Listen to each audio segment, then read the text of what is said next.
Right, so early September, and I'm working away from home at the moment, and I've caught up with an OMD fan. He's going to do an introduction, and he's going to say a few words.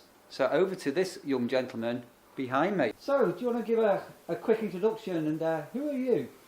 Well, I'm Sean Churchill. I live in Whitley Bay, just outside in Holywell. I've been following the best band in the world since I first saw them at the Architecture Morality Tour in 1981, and this would just be too good an opportunity to travel across to Hadrian's Wall to see somebody who I actually got a photograph on the wall signed by Andy to see Neil. So Neil, really good to meet you. So after all these years, hi Sean. So you've been a bit of a lifelong OMD fan, and you've been following that fantastic journey. What one OMD single, and only one, would be on your Desert Island disc? It'd have to be Messages. I think I've said many times on Facebook, it was the song that changed my musical following. I'd heard of OMD, I'd listened to Red, Free and White Light, and I'd listened to Enola Gay, and both those singles. But actually, Messages was just something else. And 40 years down the line, it is as good today as it was then. I remember going to see them the first time and being devastated that it wasn't on the playlist in Architecture Morality. So coming up in a few weeks, we've got the 40th anniversary of Enola Gay, if my memory serves me correctly. I think that's towards the end of September. And isn't it bizarre that Messages is actually older than Enola Gay? Yeah. Funny enough, isn't it?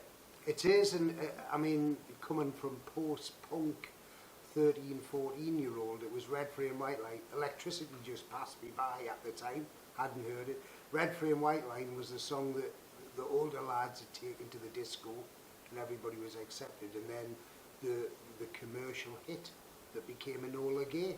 And coming up in a few weeks' time it will be 40, but it was Messages that just made that difference, and there's just something about it. So there's an amazing catalogue of OMD albums that have been produced over the years. Do you have one particular album again now that you just turn around and say, you know, I love this album, this is my favourite album? Or do you know, can you nail it down to one album? It depends on the day. I think Architecture and Morality will always be special.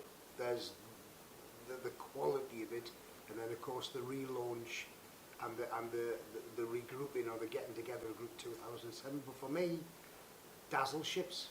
I don't know when it was, 1983.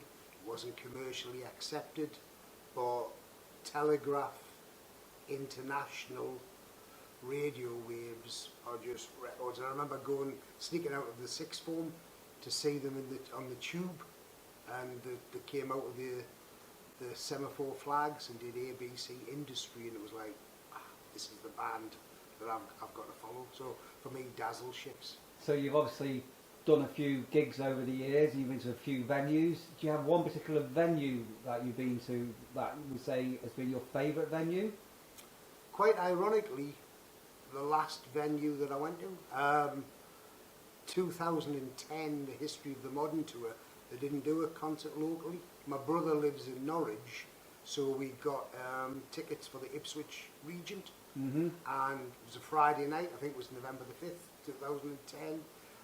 I've never witnessed an atmosphere like it. I think the second song they played was New Babies, followed by Tesla Girls, Messages, and then Bunker Soldiers, and I thought the roof was going to come in. So be the Ipswich Regent now 4 times, and priceless. Brilliant. Priceless.